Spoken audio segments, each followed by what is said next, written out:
Hola, mi nombre es Salvador Guevara y soy estudiante de tercer año de la licenciatura en Teología de la Universidad Evangélica de El Salvador. Este video corresponde a la materia de literatura poética y sapiensal, al parcial del primer registro de esta materia. Hoy vamos a hablar acerca de la poesía bíblica, devoción privada o denuncia pública. Cuando leemos los salmos, muchas veces los usamos para orar, para buscar consuelo, para fortalecer nuestra vida, para ayudarnos en el día a día. Pero después de estudiar la poesía bíblica, entendí algo más profundo. Muchos de estos textos no solo consuelan, también denuncian. Y entonces surge la pregunta: ¿qué ocasiones tendría predicar hoy la poesía bíblica como crítica social? Predicar la poesía bíblica como crítica social implicaría salir de la zona cómoda, lo que comúnmente se dice pensar fuera de la caja. Significaría reconocer que textos como, por ejemplo, el Salmo capítulo 10, no solo hablan del corazón humano, sino de estructuras que oprimen al pobre. Que el Salmo 82 no solamente es teología, sino una confrontación directa a los líderes injustos. En el contexto de El Salvador, esto no es algo neutral. Señalar la corrupción, la injusticia o el abuso de poder puede traer consecuencias. Se puede ser descalificado por sectores políticos o incluso por ciertos sectores de la iglesia. Se puede ser acusado también de tener una agenda partidaria, de estar en contra del gobierno o de generar una división en nuestra sociedad.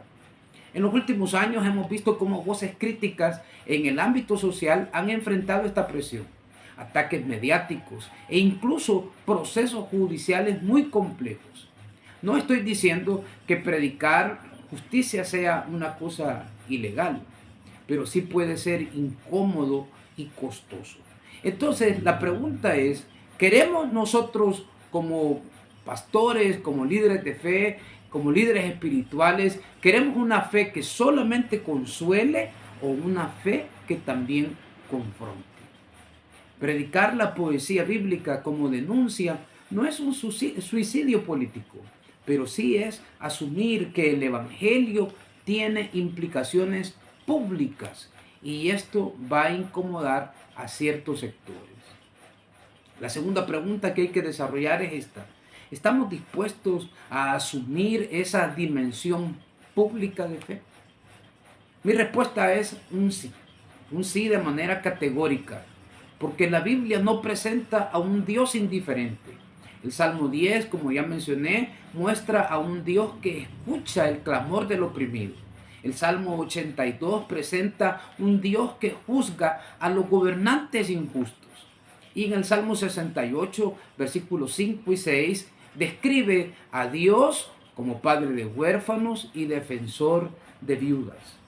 Si ese es el carácter de Dios, la iglesia no puede permanecer en silencio ante la injusticia. Pero asumir esta dimensión pública no significa tampoco actuar sin sabiduría. Significa hacerlo con discernimiento, con base bíblica y buscando alianzas estratégicas. Existen organizaciones cristianas como International Justice Mission que trabaja contra la injusticia estructural con profesionalismo, pero también con un enfoque legal. Esto nos recuerda que la defensa del pobre no solamente corresponde a ciertas organizaciones, que la defensa del pobre no solamente es emoción, también es estrategia. Si debemos asumir la dimensión pública de la fe, sí debemos hacerlo, pero también debemos hacerlo con carácter, con prudencia, pero también con firmeza. La fe bíblica es pública.